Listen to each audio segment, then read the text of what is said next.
Hi friends, మీరు కనుక మన ఛానల్ని ఫస్ట్ టైం చూస్తున్నట్లయితే కనుక మన ఛానల్ని సబ్స్క్రైబ్ చేసుకోండి. అంతేకాదు పక్కన ఉన్న బెల్ ఐకాన్ కూడా యాక్టివేట్ చేసుకోండి. ఫ్రెండ్స్, ఇప్పుడిప్పుడే మనకి లేటెస్ట్ అప్డేట్ అయితే ఒకటి వచ్చిందండి. ఎన్నికల కమిషన్ అనుమతితోటి వీరికి అకౌంట్లో 10,000 రూపాయలు అయితే జమ చేయబోతున్నారండి. ఇది చాలా పెద్ద గుడ్ న్యూస్. ఒకవేళ కనుక ఎన్నికల కమిషనర్ అనుమతిస్తే కనుక వీరికి 2-3 రోజుల్లోనే 10,000 అయితే అకౌంట్లో వేయబోతున్నారు. ఎవరు వారు, ఎందుకు వేస్తారా అనేది వివరాలు కూడా నేను చెప్తానండి. దయచేసి వీడియో లాస్ట్ వరకు చూడండి, ఎక్కడ కూడా స్కిప్ చేయకుండా. గత 2-3 రోజులుగా నిజామాబాద్ జిల్లా, నిర్మల్, సిరిసిల్ల, సంగారెడ్డి జిల్లాల్లో చాలా మోస్తరు వరకు వర్షాలు అయితే పడుతున్నాయి కదండి. పంటలు వేసిన వారందరికీ కూడా దాదాపుగా పంట నష్టం జరిగినందువల్ల అకాల వర్షాల వల్ల పంట నష్టం అయితే జరుగుతుందండి. కాకపోతే పంట నష్టాన్ని అంచనా వేస్తున్నారు. పంట నష్టానికి తగ్గట్టుగా ఎకరానికి 10,000 రూపాయలు అయితే నష్టపరిహారం కింద రేవంత్ రెడ్డి సర్కార్ అయితే వారికి అండగా నిలవబోతుందండి. ఎకరానికి 10,000 రూపాయలు అయితే పంట నష్టానికి ఇవ్వబోతున్నారు.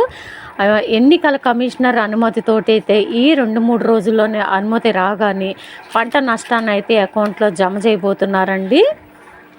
ఇంకా 2 రోజులు వర్షాలు ఉండటం వల్ల పంట అయితే నష్టపోతారు కాబట్టి కంపల్సరీగా ఈ పంట నష్టాన్ని అయితే అంచనా వేసి 2-3 రోజుల్లోనే అంచనాకు వచ్చి ఆ పంట నష్టాన్ని అయితే ఎకరానికి 10,000 రూపాయల చొప్పున రైతుల ఖాతాల్లో అయితే వేయబోతున్నారు.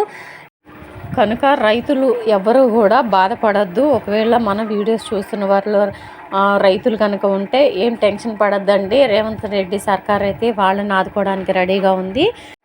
ఈ అనుమతి రాగానే, అంటే ఎన్నికల కమిషనర్ దగ్గర నుంచి అనుమతి రాగానే వెంటనే అయితే వారికి అకౌంట్లో జమ చేయాలని చూస్తున్నారండి. మనకు ఒక 5 రోజుల్లోనే మంచి గుడ్ న్యూస్ అయితే వస్తుంది. రైతులందరికీ కూడా నష్టపోయిన వారు ఏం బాధపడద్దు. గవర్నమెంట్ వారు అంచనా వేసి నష్టపరిహారం అయితే ఇవ్వబోతున్నారని మనకి ఇన్ఫర్మేషన్ అయితే వచ్చిందండి. కనుక రైతులైతే ఏం టెన్షన్ పడద్దు. మీకైతే నష్టపరిహారం తప్పకుండా రేవంత్ రెడ్డి సర్కార్ అయితే ఇవ్వాలని చూస్తున్నారండి. ఇదండి ఈరోజు వీడియో చూస్తున్న వారిలో ఫార్మర్స్ లేకపోవచ్చు. ఒకవేళ మీరు దయచేసి ఈ వీడియో చూసిన వాళ్ళందరూ కూడా షేర్ చేయడం వల్ల చాలామందికి ఆ వీడియో ద్వారా తెలుసుకుంటారండి. దయచేసి వీడియోని షేర్ చేయండి, లైక్ చేయండి. లైక్ చేయడం వల్ల కూడా వీడియో చాలామంది దగ్గరికి వెళ్తుందండి.